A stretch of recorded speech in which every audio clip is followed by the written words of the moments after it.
నమస్తే అండి, welcome to my channel. ఈరోజు బాదం పాలు అండ్ బాదం టీ రెండు రెడీ చేసి చూపిస్తానండి ఒకే వీడియోలో.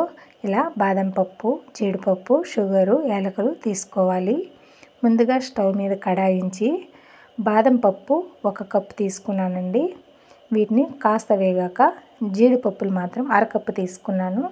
ఇవి రెండింటిని సిమ్లోనే వేయించుకోవాలి, అప్పుడే పప్పు బాగా వేగుతుంది. తర్వాత మిక్సీ జార్ తీసుకుని 2 కప్పుల షుగరు, యాలకులు వేసుకొని బాగా నున్నగా పొడి చేసుకోవాలి. ఈ విధంగా ఇందులోకి మనం ఇందాక వేపి పెట్టుకున్న పప్పులు వేసి, నేనైతే చిటికెడు పసుపు వేస్తున్నాను, కేవలం కలర్ కోసమే అండి.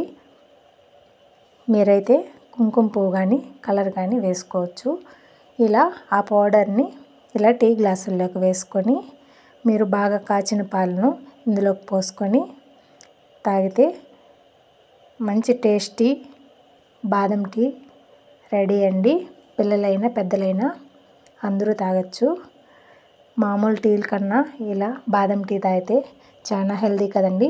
తప్పకుండా ట్రై చేయండి. మీకు కాస్త ఈ పొడి బరగ్గా అనిపిస్తే కాస్త జల్లించైనా వేసుకోండి. ఇప్పుడు మనము బాదం పాలు తయారు చేద్దాం రండి. ఇందాక మనం బాదం పొడి చేసాం కదండి, అందులోకి 1/2 కప్పు కార్న్ఫ్లవర్ కలుపుకొని ఇలా మిక్సీ పట్టుకోవాలి. ఈ పొడిని బాగా కాగుతున్న పాలల్లో 1 గ్లాస్ పాలకు 2 స్పూన్లండి వేసి కాస్త కలిపితే చాలండి, పాలు చిక్కబడుతుంది. ఈ పాలను మనం చల్లార్చి ఫ్రిడ్జ్లో ఉంచి తర్వాత తీసుకుంటే చాలా టేస్ట్ అయిన బాదం పాలండి. ఈ సర్వింగ్ మాత్రం ఇందాక మనం వేపుకున్న పప్పులో కొన్ని పప్పులు తీసి ఇలా సర్వింగ్ కట్ చేసి వేసుకున్నాను. మీరు ఆ పొడిలో కూడా ఇలా పలుకులు కావాలంటే కట్ చేసి వేసుకోండి. చాలా టేస్ట్గా ఉంటుందండి. తప్పకుండా ట్రై చేయండి. ఎలా వచ్చిందో తెలియజేయండి. బాదం పాల్ అండ్ బాదం టీ.